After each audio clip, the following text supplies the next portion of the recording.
From the earliest days of my childhood, I knew I was different. The other children could run and laugh beneath the midday sun, but the light burned my skin like fire. My mother kept me shaded, always wrapped in long sleeves, always warning me not to stray too far from the dark corners of our small home.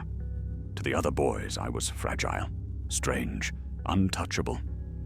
But in truth, I was stronger than any of them. When we wrestled, I held back, because once I didn't, and the boy's arm bent the wrong way. After that, they stopped playing with me. They stopped speaking to me. They whispered, pointed, and I heard the word monster long before I ever understood what it meant. I carried that anger home, and I turned it on the only person I could, my mother. I would scream at her for keeping secrets, for hiding me away, for refusing to tell me who my father was. She would hold me tight in those moments, and though I struggled against her, I remember the way her tears fell into my hair. I thought she was cruel. I thought she was ashamed of me. But now, with centuries behind me, I know she was protecting me the only way she could. She bore the shame so that I didn't have to, even if it meant being hated by her own son. As I grew, my differences grew sharper. Strength that no boy should possess. Senses that could pierce the night. A hunger I didn't understand. My mother prayed over me, as though words whispered to her, God might wash away the blood in my veins. She begged me to control myself, to fight whatever lurked inside. She made me promise, again and again, that I would never let the darkness define me. And then came the years that followed, years that stretched into decades. She aged, I did not. I watched the lines carve her face, her hands grow frail, her hair turn white, while my own reflection remained unchanged. By the time her body finally failed her, I looked no older than I had on the day she first put me to bed as a boy. Do you know what it feels like to bury your mother and still look like a child standing at her grave? That is the curse of eternity. The decades after her death were the worst. I tried to live among humans, but they never accepted me. I tried to hide, but solitude is its own torment. I tried to kill myself more than once, to drive a stake through my chest and end it, but something in my blood would not allow it. My curse is survival. My punishment is endurance. Centuries passed. I saw villages rise and fall. I walked among crowds that never knew my name, and I outlived every friend I dared to make. To them, I was always a stranger, a wanderer, a shadow that passed through their lives, and then faded, while they grew old and returned to the earth. Time itself became a chain I dragged behind me, and yet her voice never left me. My mother's final plea: use your gift for good. Do not become what made you. That oath has bound me longer than iron, longer than blood. It is the only reason I fight to remain human, even as the monster inside claws for release. I became a mercenary, a hunter of my own kind. Dhampir, that is the name given to those like me, half man, half vampire. There are few of us, fewer still who live long enough to leave their mark, but I endured. I built a reputation. Humans feared me, vampires loathed me, but both learned to respect what I could do. And in time, coin followed my blade. Still, no amount of coin can buy peace. No amount of reputation can silence the hunger. I am cursed to walk between worlds, hated by both, belonging to neither. And then came the contract that would change everything. A wealthy man sought me out, trembling as he spoke. His daughter had been taken, not by a common predator, not by one of the younglings that slither in the dark, but by a vampire lord, ancient and terrible. Entire villages had been lost to his hunger. Armies had failed against his power. Priests had burned their prayers to ash. The vampire lord. His name was spoken in hushed tones, and whenever I heard it, something inside me stirred, a pull I could never escape, as if a thread of blood bound me to him. He appeared rarely, but his shadow stretched across the centuries. Armies had fallen against him, villages had burned, priests had prayed themselves into madness, and yet he endured. He was not just a vampire, he was the vampire. The girl he had taken was still alive, or so the villagers claimed. She had not been turned, not yet. That small detail mattered more than anything else. If she had already crossed that threshold, there would have been nothing to bring back but a body enslaved to hunger. But she still breathed, still walked among the living, though trapped inside his grasp. Why he wanted her was a question no one could answer. The vampire lord had no need for ransom or human games. If he had hungered, he would have drained her the very night she vanished. And yet, she remained alive in his domain. That was perhaps the most terrifying part of all. A predator who chooses not to feed. The man who came to me with trembling hands and desperate words had already sought another of my kind. Another Dhampir, a half-breed mercenary like me. A backup, a failsafe, in case I failed or never returned. That was the way of men with coin. Their loyalty is bought twice over. I didn't blame him. If I were in his place, I would have done the same. But deep in my bones, I knew no other Dhampir would succeed, not against him. I accepted, though not for the gold, not even for the girl, though her life was reason enough. I accepted because this was the path I had always walked since birth. Every coin I had taken, every creature I had slain, every lonely road I had wandered, it all led here, to him, to the lord who waited in his castle like a shadow carved into stone. The journey was long, through lands that had forgotten the sun, villages emptied, forests dead and skeletal, rivers that ran black under the moon. The peasants I passed averted their eyes, muttered prayers, and crossed themselves as if my very presence brought the curse of night upon them. In truth, they weren't entirely wrong. I am a reminder that the blood of monsters still runs in the veins of men. Along the way, I felt the presence of others. Servants, scouts, beasts twisted into mockeries of wolves and men. They stalked the ridges, watching me, testing me. Once, a pack of them came too close, their eyes glowing with hunger, their fangs bared against the night. The fight was brief. My blade silenced them, one after another, until the ground was wet with their blackened blood. But their deaths meant little. They were not meant to kill me. They were warnings, signs that I was being watched. And then, on the third night, I saw him, the other Dhampir, the one hired as a shadow to my mission.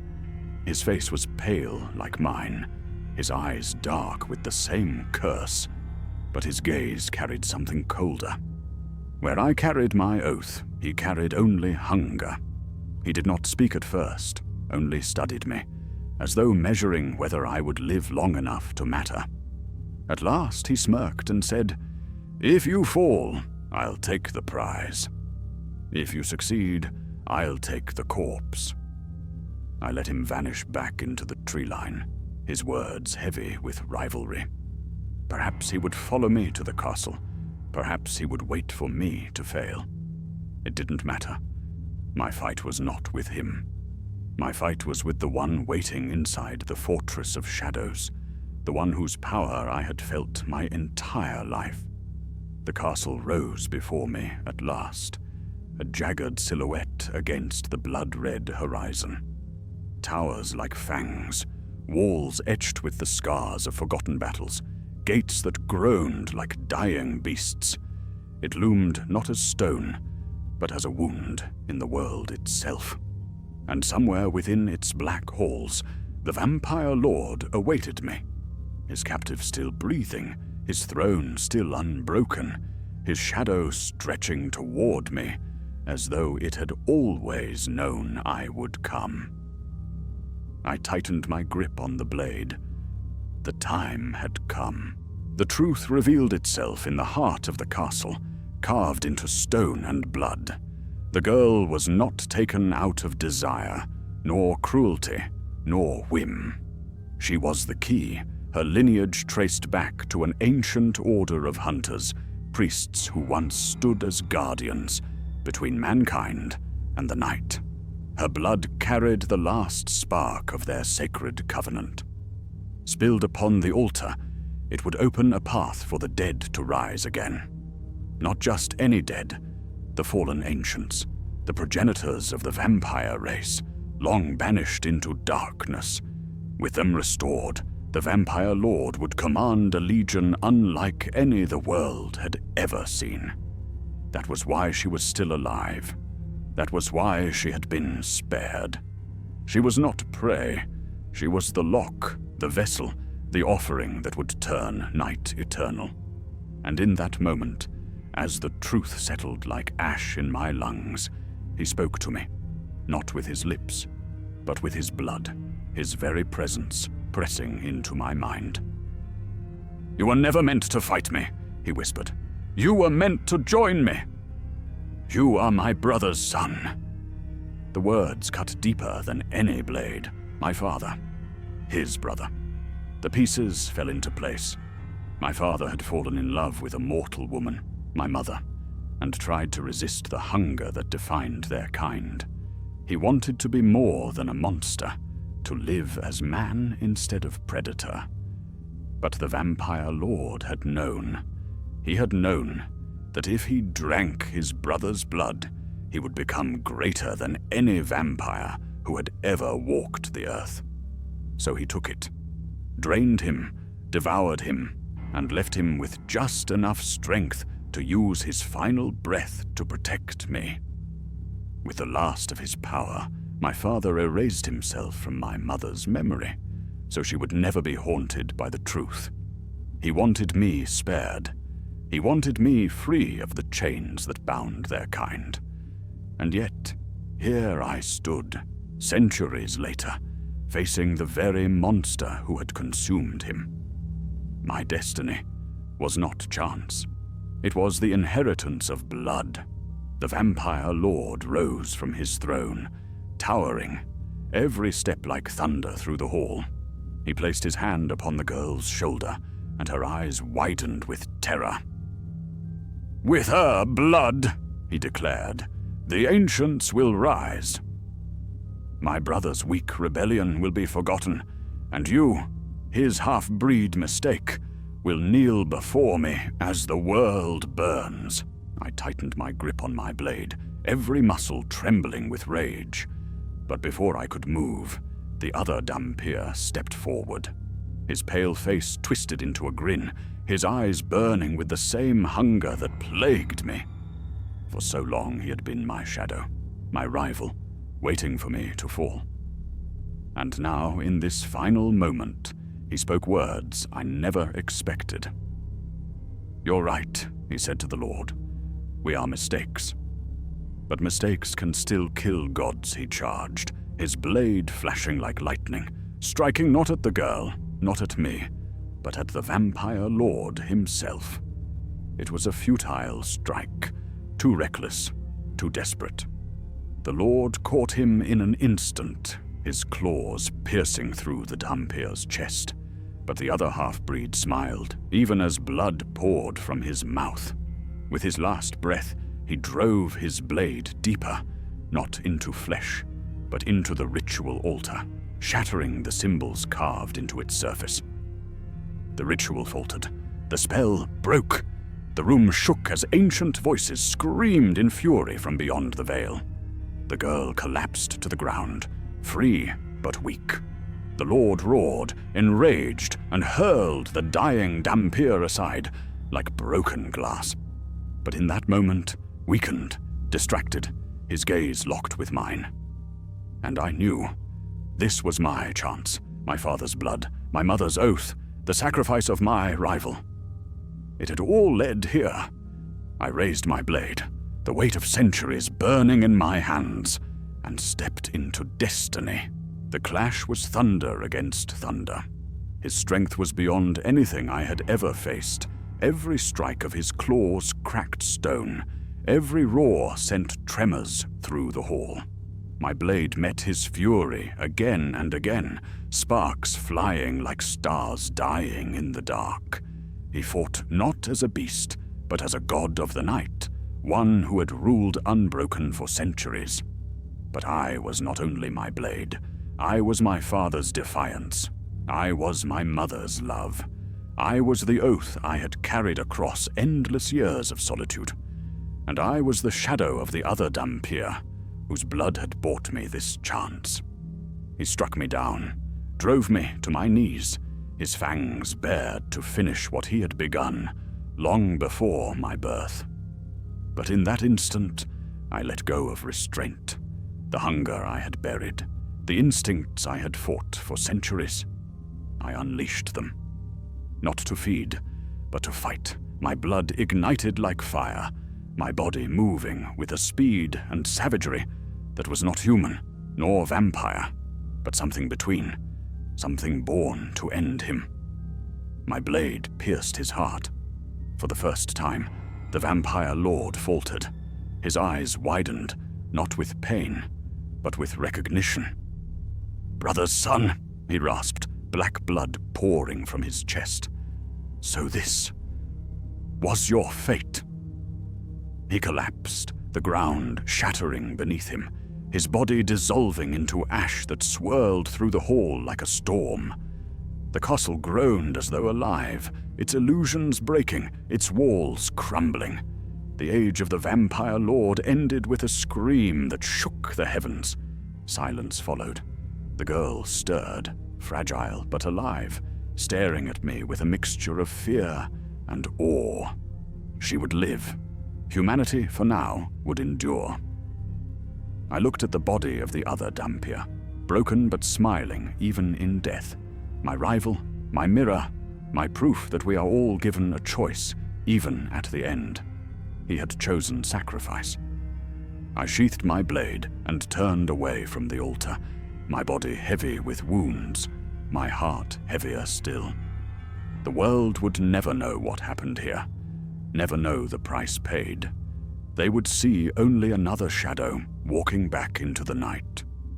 Born half vampire, half man, destined to kill the vampire lord. And now that destiny was fulfilled, my curse remained. To keep walking, alone until the night claimed me too.